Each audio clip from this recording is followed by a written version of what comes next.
Alright everyone, time to talk about Kavanaugh, hopefully for the last time. I don't even have to do it as the last most important video of the day, yay, yippee, but people are still talking about it habitually, specifically people on the left that are like, there was one headline today, I think it was MSNBC, they're like, well, we lost on Kavanaugh, but we're still winning the culture war. I think, wasn't it Milano there, Alyssa Milano? It's like, well, we're winning the cultural war, and it's like there is no cultural war. What you call progress doesn't even exist. Every political movement in human history has referred to itself as being the group of progress, and look at those troglodytes over there. Like a traditionalist is just someone who thinks that negative progress has been made, which in some cases isn't entirely faulty logic. That's what's happened throughout human history. Things change all the time. If you were to gain all of what progressivism today stands for, within 50 years, that would be traditionalism. That's the whole fucking point. That's why politics and society will never stop shifting. There is no long-term stability. That's why I reject every utopian movement. That includes utopian elements within libertarianism. It's impossible to achieve. No, you can't have an ANCAP paradise. It will never happen. At some point, some stimuli will degrade it. The same with ethno-nationalists are a variant of this. Some of them are. Some of them are just like, well, I want to be left alone. The ideology doesn't stem further. Leftist movements can be like this. Certainly communism, most of its tenets fit in with utopian ideology. It's not pragmatic. It cannot work. The human biology, the behavior of humans in groups, sociology, politics, they're extensions of the biological composition of humankind. It will change. It will evolve. And because other situations will always be shifting, climate shift, the food availability shifts. There's famine or there's plenty. The weather was hot this year. The weather was cold this year. A disaster struck. Star fell from the sky. Regardless, other things will be stimulated by that change into themselves changing.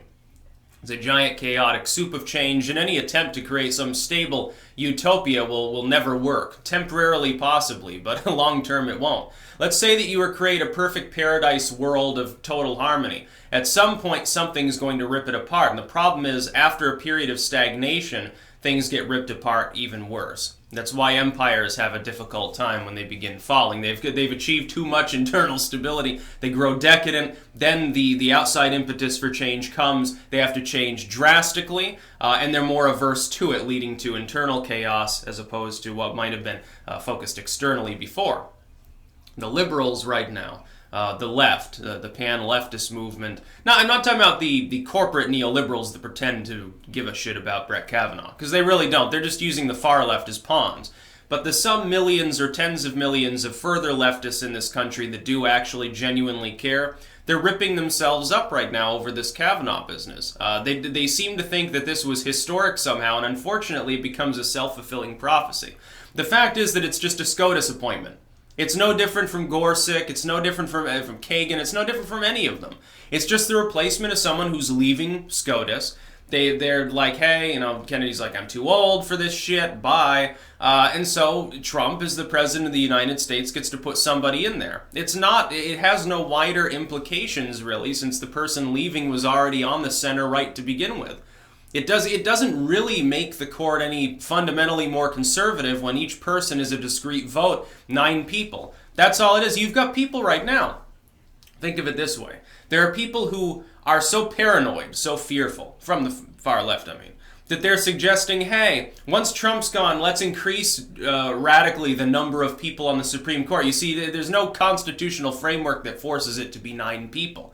So you could add a couple of extras. It'd have to be an odd number, but you could add 2 or more justices or 4 or something. If the Democrats had enough power in the House and Senate and the presidency, they could indeed do that. It would cause chaos. It would be disproportionate to any risk, even to them ideologically. But they might be dumb enough to actually push for that. Now, meanwhile, let's look at it on the partisan landscape, because that's different from ideology. The Democratic Party's coalition also contains a lot of people who aren't fundamentally liberal at all. There are fiscal conservatives within the Democratic Party, hard as that may be to understand. Partisanship and ideology do not perfectly sync up. The Democratic coalition is the majority group is basically corporate neoliberalism. They're the ones, they get the big donations, they get the corporate donations. They're the ones with a more centrist platform, although in some elements they pretend to be far left to play up to the second group, which is rising in popularity, which is the far left. And then off to the side, you have a tertiary sort of group, which is 3 or 4% of the party probably at this point, but important in the Rust Belt. And these are your working class sort of Union Democrats. They have fled the party in droves, which is why they make up a smaller proportion. A lot of them have become Republicans for economic reasons. That's, again, why Trump's approval over time has slowly risen. The economy getting better and better is giving him more and more power with these groups and with certain independent groups that are sort of part of that same ideology. In the partisan sense, though, the struggle over Kavanaugh is forcing the corporate neoliberals to disproportionately pretend to be far left. They're not. These are a bunch of millionaires and billionaires. They tend to be older than the general population. They're pawns of corporations, and they don't care. They don't care about Roe v. Wade. The only concern they would have if abortion were outlawed is that they wouldn't be able to make money off of abortion. They'd have to switch around and say, okay, well, we have a lot more demand for contraception. I'll invest in that corporation instead. It's basically what happened. They don't care about women's rights. They never did. They never will. But they have to pretend because the far left is legitimately concerned. They're paranoid about the issue. They think Roe v. Wade's on the chopping block because Brett Kavanaugh exists, which isn't going to happen. What's going to happen is that the neoliberals will be pressured by the far left. And in order to get those lucrative youth votes, all those centrist neoliberal politicians will have to wine and dine the far left long into 2020. The problem being is that will be great for turnout among younger voters. It won't be so good with recapturing those business Democrats and left-leaning independents who I can see abandoning the Democratic Party at even larger numbers than in 2016. Then it was all economic.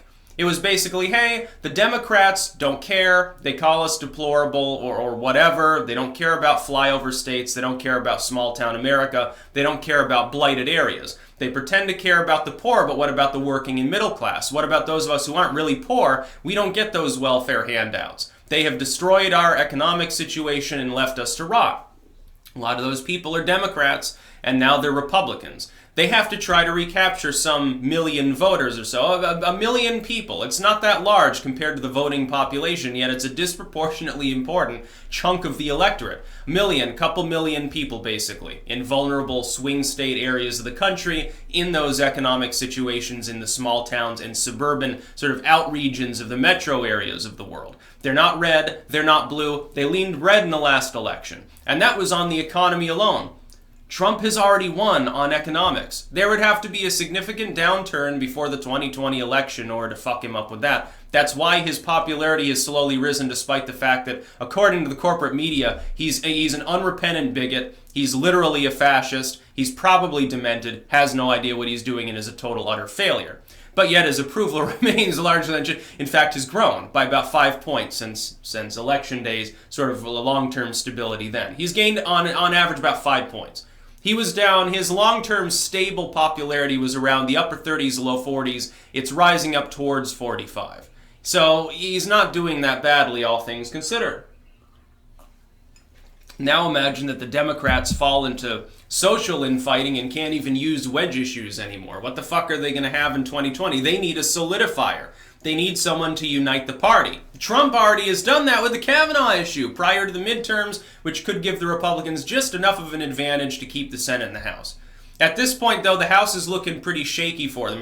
We have to wait until we see what poll movement, and also we have to see about enthusiasm in the next couple of weeks in the run-up to the November election.